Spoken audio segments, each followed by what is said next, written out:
Are you a business owner or entrepreneur who's had great success in the business world, and now you want to launch a speaking career to share your message with the world? If that's you, then listen up. 25-year speaking industry veteran Brett Ridgway has released his latest special report, 3 key things entrepreneurs must master to build a profitable speaking business. To pick up your copy, go to brettridgway.com/freebie. Welcome to the Spotlight on Speaking show with Brett Ridgway, where you'll learn the keys to building a profitable speaking business from speaking industry pros. Each week, we interview a great guest who will share his or her speaking journey, identify what their keys to success have been, and highlight some critical mistakes they've made along the way that you'll want to avoid. Be sure to visit our website at spotlightonspeaking.com. And while you're there, subscribe to us via your favorite network. Now, sit back, tune in, and get ready to meet this week's guest. Hello again, everyone, and welcome to another episode of the Spotlight on Speaking show with Brett Ridgway. I am your host, and I'm excited to have as my guest today, Lana McAra. Lana is a spiritual luminary and energy healer with the gift of discernment and healing that comes directly from spirit. Although Lana has several certifications and is trained in hypnosis, she connects with divine light to bring healing that isn't based in any particular modality. Working with clients over the years, Lana has discovered that many problems are an accumulation of negative energies and painful memories that affect the body in many ways. After clearing the mind, body, and spirit of this residue, her clients feel refreshed and renewed with less pain and more freedom. They look and act younger, and they certainly enjoy life a lot more, whatever their age.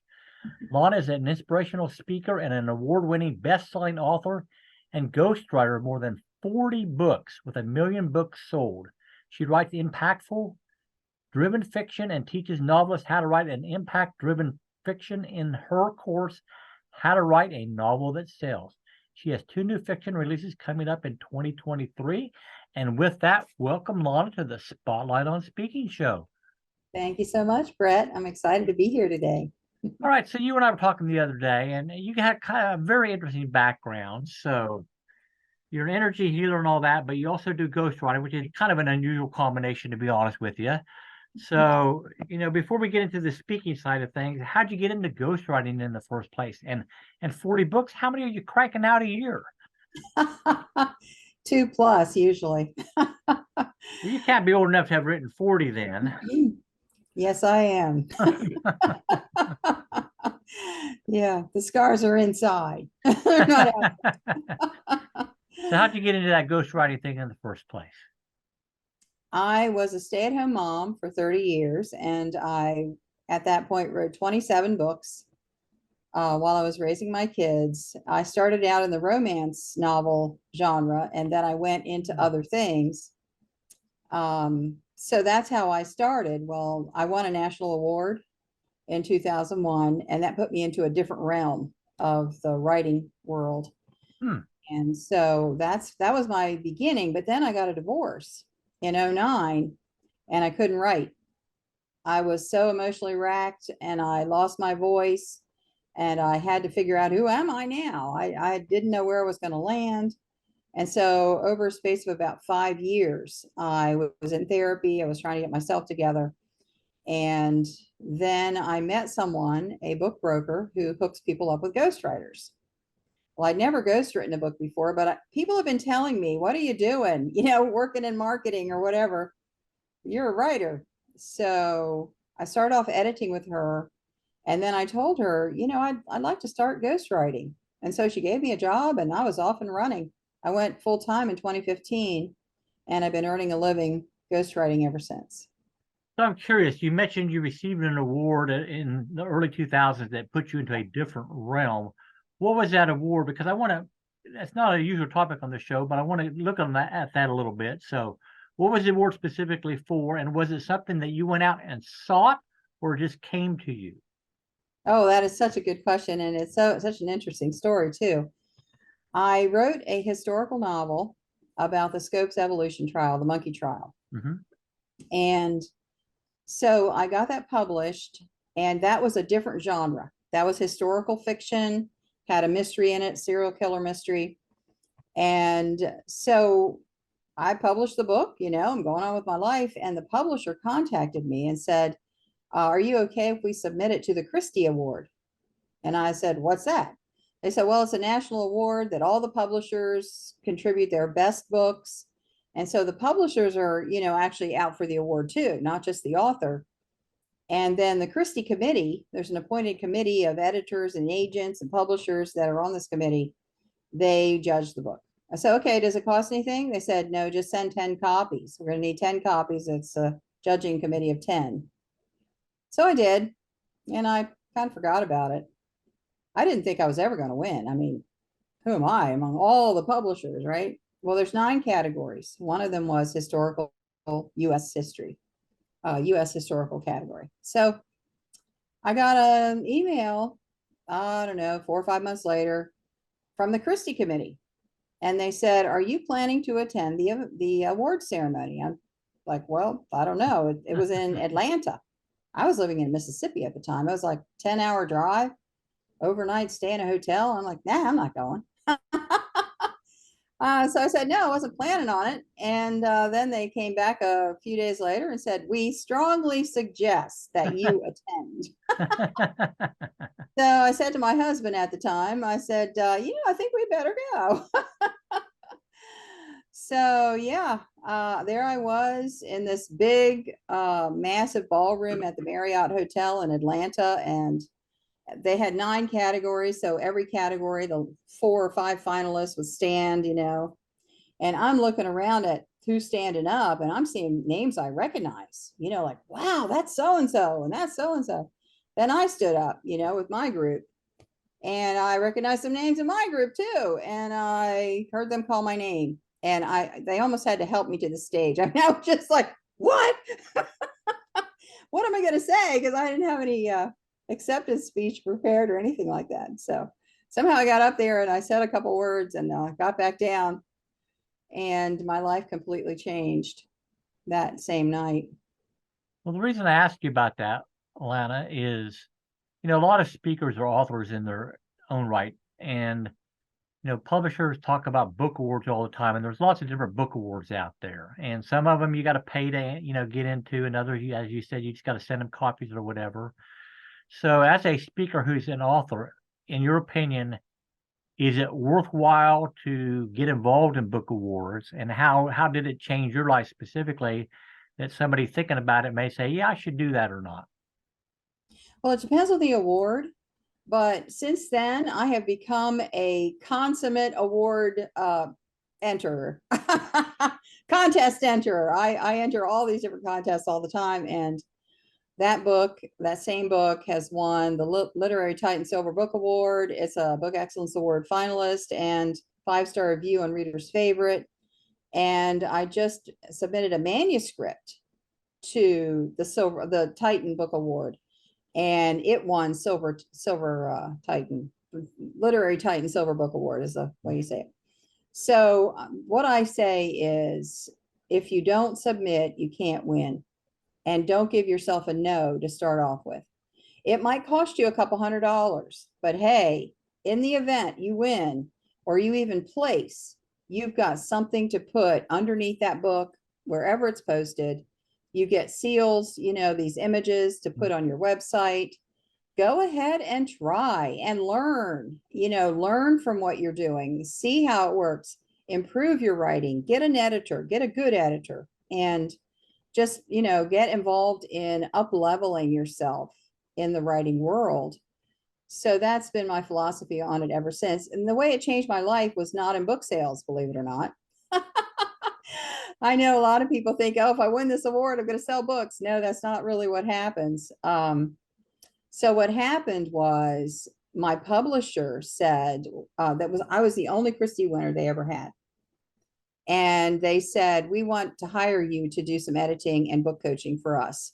So I went on their staff then, and I worked with them for 12 years after that. Well, that was, a feather in my cap that I could put on my resume as far as my credentials. Being an editor for a publishing house for 12 years. And then the other thing that happened was I was inundated with people wanting me to help them get published.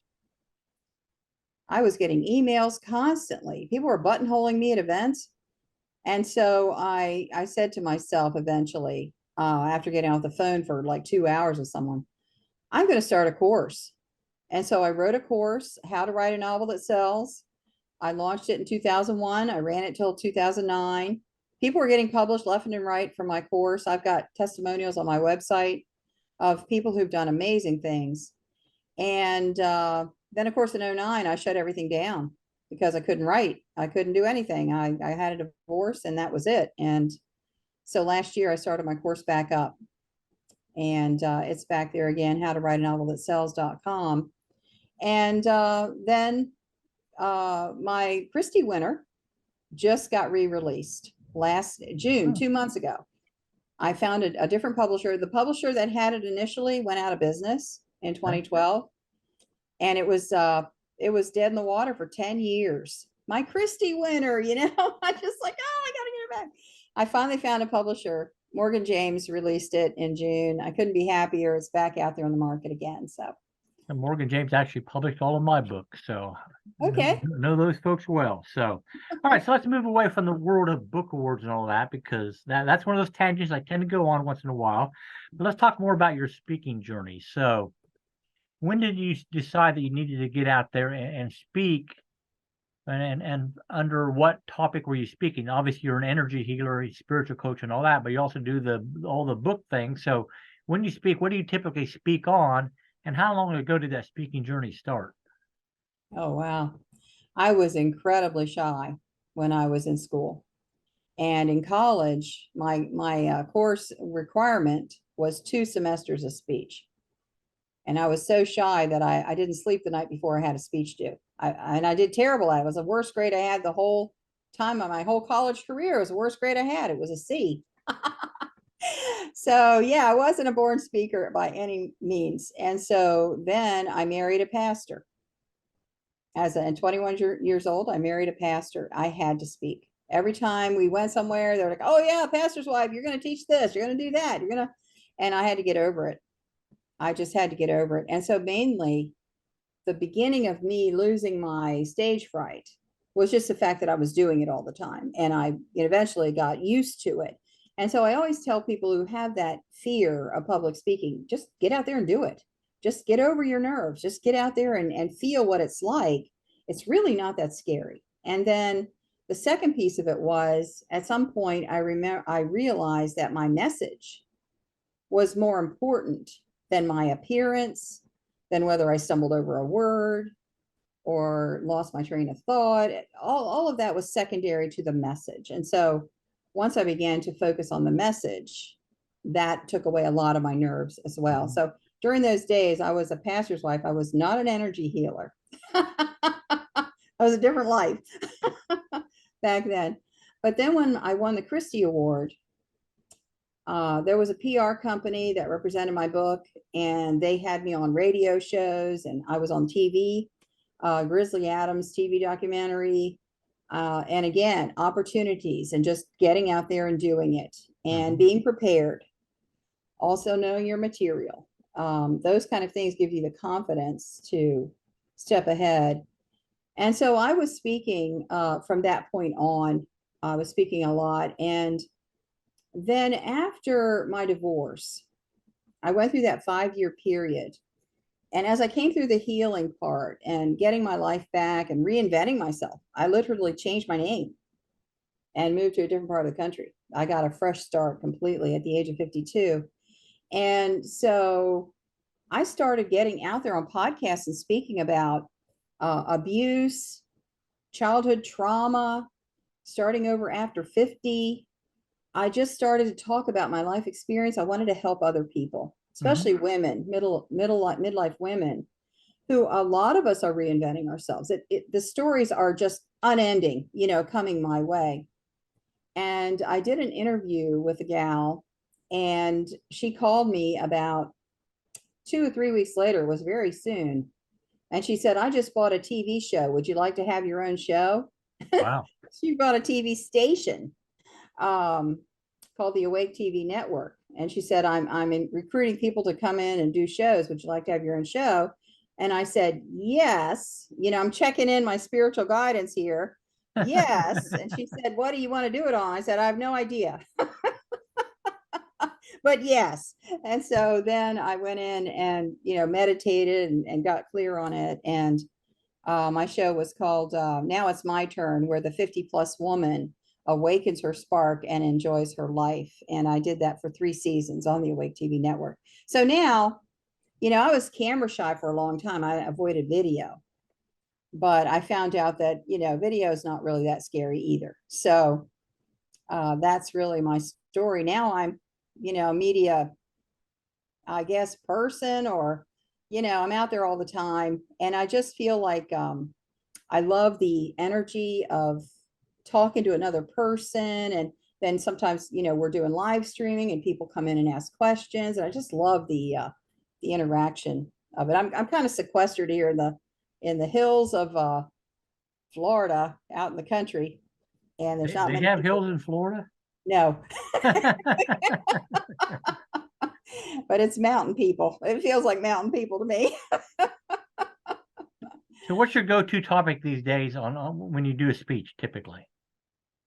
Oh, I speak on a lot of different things. Again, the reinventing yourself in midlife piece of it. I teach fiction, and sometimes I will come on to someone's show and talk about how I got published and what it takes to get published, things like that.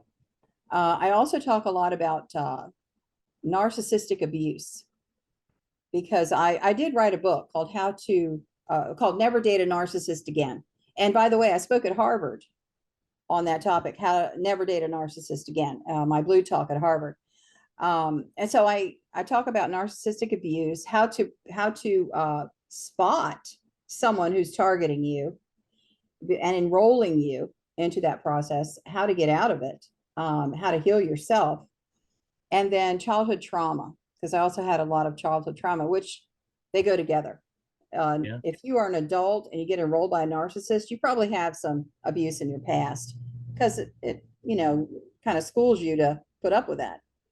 So those are 3 topics. And then, there's a variety of other things that I speak on as well. I homeschooled my 7 children for 20 years.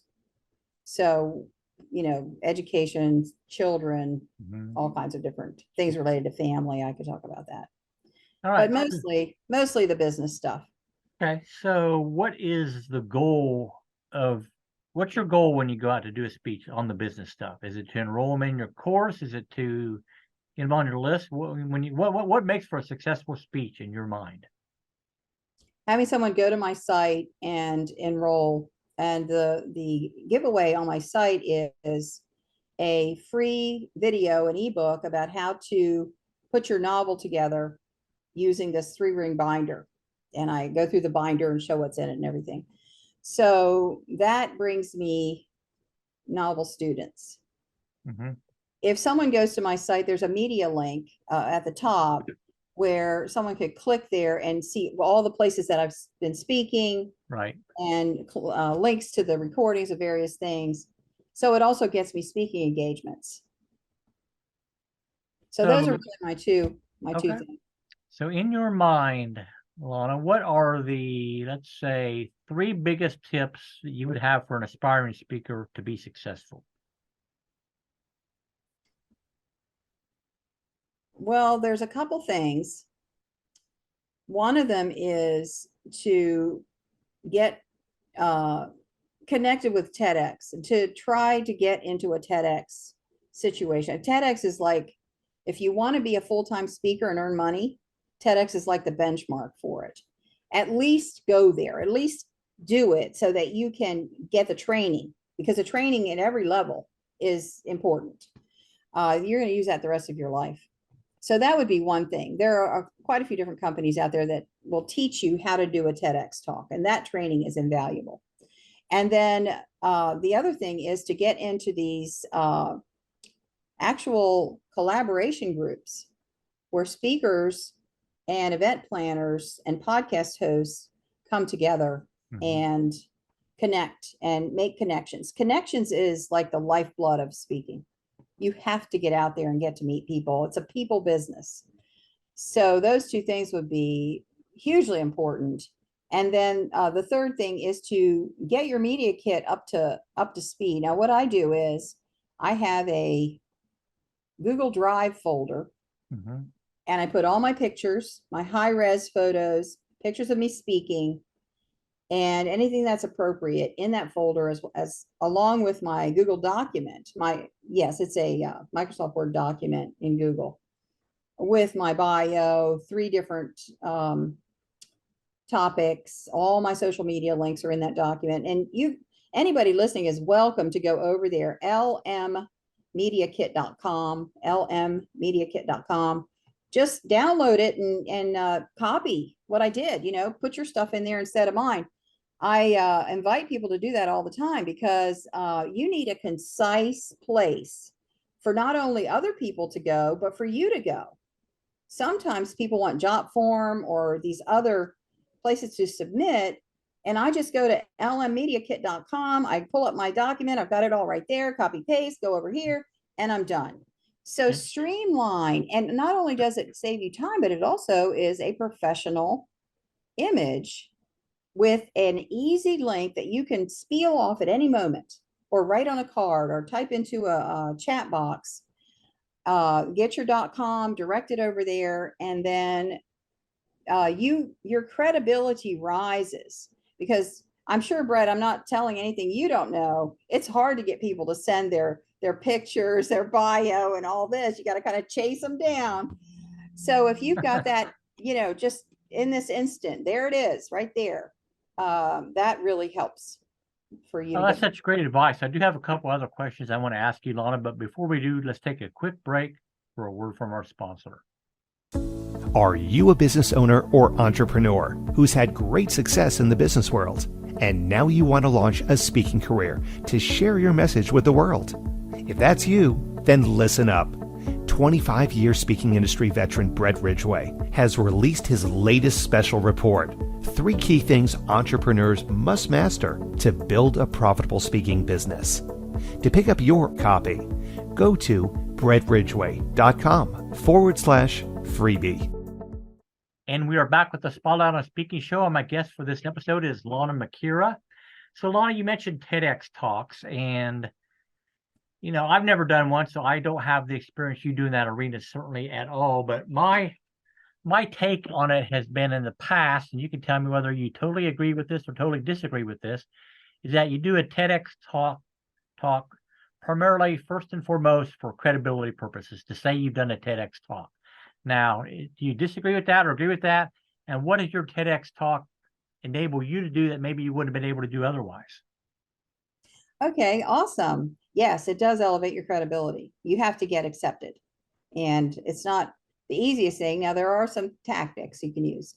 Now, the second thing is I did a Blue Talk, which is it's a TEDx talk, but a different company, as my lower level entry, or my easier entry. I've never done a TEDx talk. Now, everybody's on my case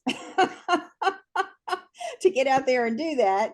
I just haven't had the mind share to think about TEDx, but yes, it does raise your credibility tremendously, especially if you do more than one, 3 times TEDx speaker, etc. And I see that as a benchmark for charging as well, charging fees for speaking. Yeah, I'm not familiar with the Blue Talks whatsoever, so that's a brand new world to me. So, but we all have new stuff to learn, certainly. Yeah. All right, so the next question I have for you is typically my favorite question. That's okay. Bare your soul a little bit here, Lana, and maybe tell me a mistake you made during your speaking career that was embarrassing at the time, but a valuable lesson was learned, and it'd be something you advise aspiring speakers not to do. Wow, and I can't even think of one. Yeah, so I always say I made a mistake once. My mistake was I thought I made a mistake. No.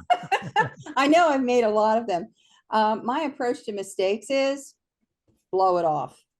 It never happened. Blow it off and just keep on going. And generally speaking, that's probably why I don't remember, because I consciously blow it off, because I don't want that energy to hang on me for the rest of the speech, or even in the follow-up, thanks so much for having me or whatever. I don't want that in my mind. So yeah, I think that's the one thing I would offer to everybody. If you flub up and you have a problem, blow it off, go on and just continue like it never happened. And don't even remember it. Just let it go, because it's worthless. It doesn't matter. All right, so I want to give you a couple minutes now, Lana, to share with people a little bit more about what all you're doing and how they can get involved in your world if they so choose. Well, thank you for giving me that opportunity, Brett. I have a book that just came out in June. It's a re-release of my Christie Award winner, and it's called Reaping the Whirlwind. It's a historical fiction novel with a serial killer in it. It's the story of the Scopes evolution trial. The true, genuine story, never heard before. Inherit the Wind is total fiction. I wrote the real thing that really happened. So if you're interested in history, that's a really good place to go find some that hasn't been talked about very much. But it's mainly a murder mystery. And then I have another book coming out next year, but it's not ready for pre-order or anything like that. So, it's no real point in doing that. My fiction course, How to Write a Novel That Sells, is launching in October. I'm almost ready to open the website back up. Right now, it's just waitlist. So get in on the wait list if you're interested in writing a novel, or maybe you have one that you haven't finished, or it's done, but it's not right. This is a full-blown course, 8 modules, 2 hours each module, with me personally in a live setting, just like we're doing right now. I'm teaching a class. So how to write a novel that sells.com. It goes from all the way from the beginning to how to get published. And All right, everything. so quick question on that, Lana. I mean, this episode may not release until the time you're already doing your course or whatever. So will this be an evergreen course, or will there be recurring sessions that they can then get on the wait list for the next one? If it's past the time for registration, just go over there and get on the wait list. I'm going to do it again in February or March of next year. I'm doing it twice a year, live like that. Okay, super. All right, so I will make sure in the show notes we have Lana's primary website listed down there, as well as a link to her media kit that she's graciously offered up that you can all copy as a speaker. So again, that was lnmediakit.com. My initials, LM. lmmediakit.com. And Lana, I would thank you so much for joining me this afternoon. As always, I wish everybody out there a great thank you for listening in. And as always, may this year be your greatest year yet. Take care, everybody. Bye-bye. This has been the Spotlight on Speaking show with Brett Ridgway. Be sure to join us every week as we interview speaking industry pros and have them share their best tips for building a profitable speaking business. Until next week, thank you for tuning in, and remember to visit our website at spotlightonspeaking.com so you can enjoy even more great episodes like this one. While you're here, be sure to subscribe via your favorite network. We look forward to seeing you next time on the Spotlight on Speaking show. Until then, our sincere best wishes to you for the greatest of success as you work to build your own profitable speaking business.